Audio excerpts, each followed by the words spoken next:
我们原先这个蹴鞠用的球啊，都是用软质的材料，比方说像一些鬃毛之类的。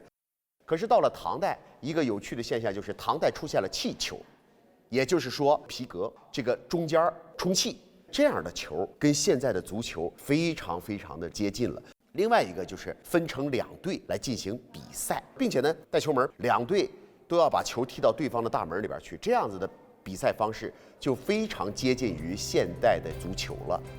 This competitive Tang Dynasty era game transformed single-player skills into a more compelling competition involving team rivalry, and this made the game more exciting for both players and spectators. Playing the game stimulated the desire to win, making it more fast-paced. And due to constant turnarounds, it was full of suspense. In 2004, FIFA identified Tuju as the source of origin of modern football. It would have been difficult for people living in Chang'an during the Tang era ever to imagine that this game would, more than 1,000 years later, gain recognition on the other side of the world, having blossomed into a sport that inspires hundreds of millions of people.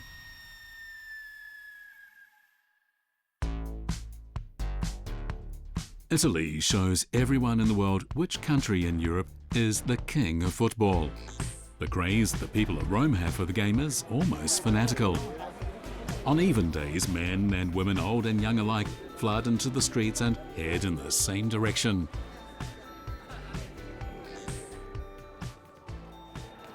Wow! 万千球迷喊着。 As the Italian Series A-League are a top European league, tickets for their games are hard to get. This ticket was booked a month in advance. The game is about to start. Rome's Olympia Stadium has witnessed many great moments in Italian football, along with the expectations, feelings, anxieties and whoops of victory from thousands of Rome fans. Without any need for words, Olympia Stadium itself seems to vocalize the Italian passion for football.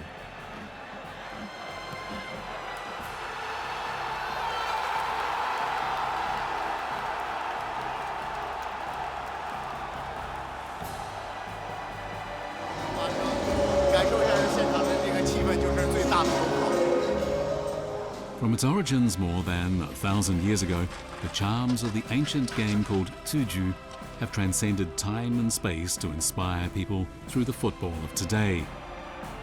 The lifestyles of the people who lived in Chang'an and Rome are connected in various ways, and this never-ending obsession is perhaps the simplest and most authentic pursuit of happiness to be found.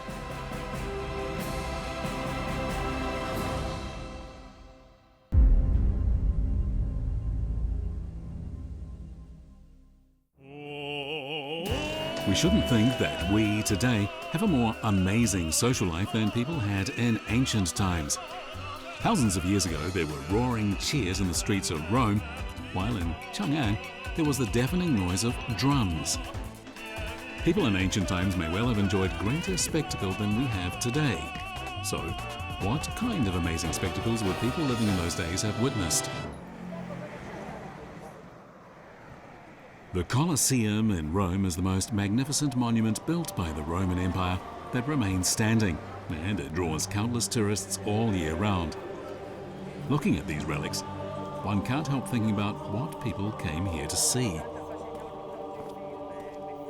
Around 2,000 years ago, the Colosseum was one of the Western world's most famous venues, one that drew the crowds and sometimes the Roman Emperor himself.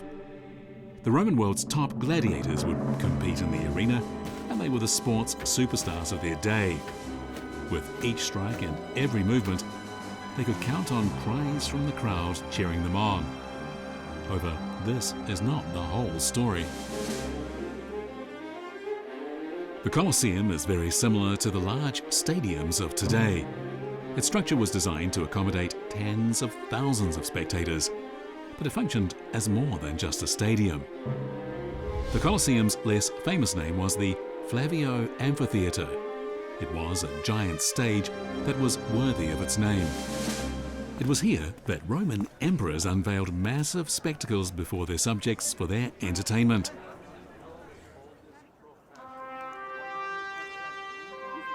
It is recorded that whenever the Roman Empire won a battle at sea, the Colosseum was filled with water for special reenactments of naval battles that featured actual ships. And the Colosseum was not only used for presentations about battles at sea. When North Africa was incorporated into the empire, the Colosseum was filled with sand dunes on which there were presentations featuring people hunting lions, tigers, and elephants. These performances were huge in scale, and they were very realistic. They served as ceremonies in which conquerors showcased their military prowess. It was actual force presented as entertainment, and it was mind-blowing. When the Colosseum was filled with spectators, what were people cheering for in the ceremonies taking place in Chang'an? 马球这个运动啊，在唐朝非常的盛行。我们在唐代的文献当中呢，经常见到打马球的这个记载。这就是打马球图。唐人对他爱的是情有独钟，而且不仅是男人，连女人也很喜欢。打这个马球的人特别多，尤其是中上层社会。 This mural illustrates a magnificent scene from that time. It features galloping horses, riders competing for the ball, and spectators beating drums. It's not hard to imagine what the atmosphere was like in Chang'an when the drums were beating in its polo courts. The whole city would have been enveloped in the excitement of it all. But why did Tang people like polo as much as they obviously did?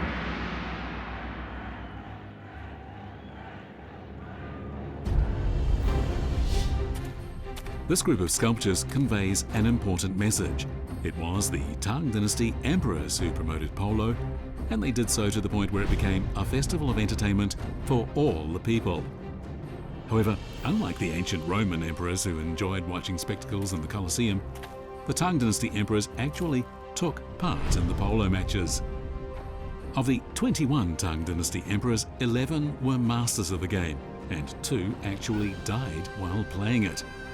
Clearly, polo was much more than a simple sports event in the Tang Dynasty. It was a festival for the people led by the emperor, and it was one in which common people could take part. But what was it like whenever the emperor himself showed off his skills? Historical records reveal that Li Longji, Emperor Xuanzong of the Tang Dynasty, once conducted what we could call polo diplomacy. In the year 709 AD, Li Longji rode eastward and westward, demolishing his polo opponents wherever he went. From this, we can see that in the Tang Dynasty, a polo match was not just a sports event. It was an opportunity to display the graceful bearing of a powerful nation and show off the perfect combination of skill and beauty that nation had mastered. It seems that every great polo game in the Tang Dynasty was a first-class event. It turns out that life in the ancient cities of Chang'an and Rome was far more amazing than most of us could have imagined. Whether it was staggering spectacles or astonishing displays of skill, what was on offer was every bit as enthralling as what we have today.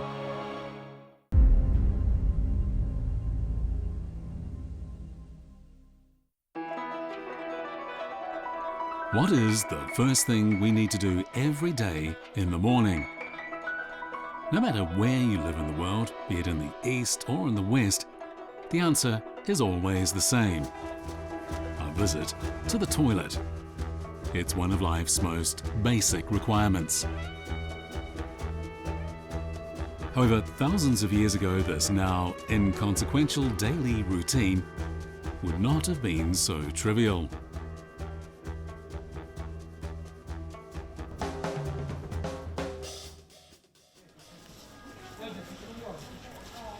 People seldom, if ever, think about the history of the toilet simply because it's so mundane.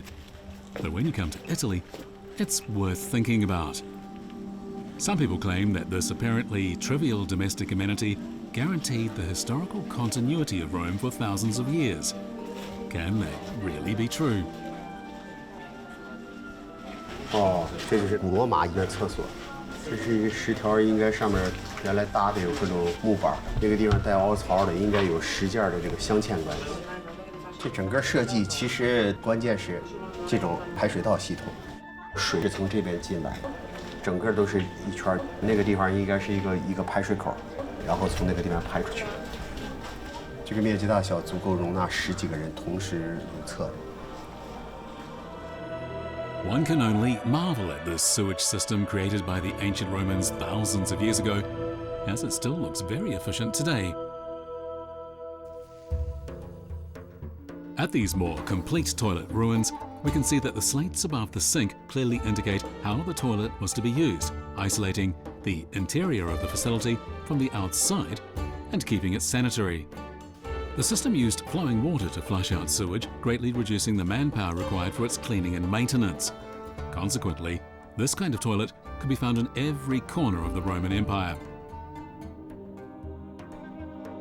This simple cleaning system is an example of wisdom that's both ancient and advanced. Built thousands of years ago, it really is the prototype of modern toilets. But it became an important means of ensuring public health in an era when healthcare was, at best, primitive. Thanks to this technology, Rome withstood deadly plagues that other empires succumbed to. It's clear that even the smallest details that affected people's health were seen as consequential.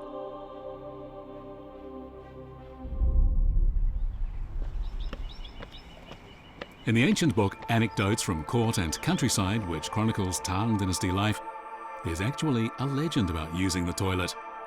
唐长安城有一个巨商家财巨万，那他靠什么致富的呢？其实就是食粪。他很富，但是呢，当时的人们给他家起了个外号，叫什么呢？叫做鸡饲，就是因为那时候人认为鸡是在粪堆里边用爪子刨食吃的，而能够看得出人们对他这个行业并不算尊重。但是不可否认的是，这个行业的确能产生巨大的经济效益。 This toilet king became very rich, so it's worth finding out exactly what his so-called treasure bowl, the thing that brought him so much wealth, actually looked like.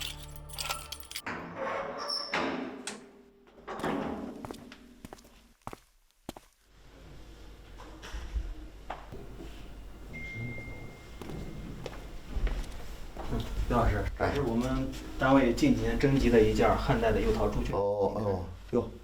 这东西挺特别的。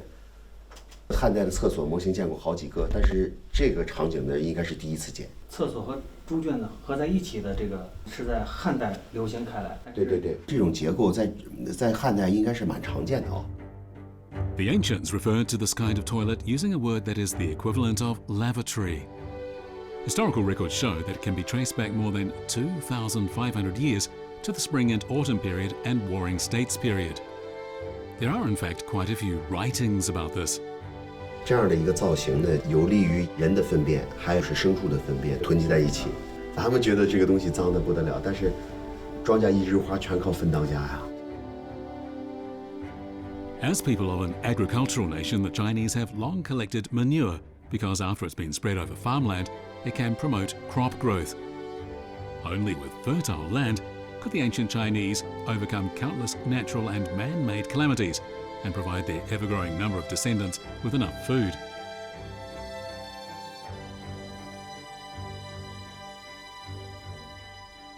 The ancient Roman toilets that employed running water and the potty in Chang'an, though both seemingly rather ordinary objects, had a profound impact.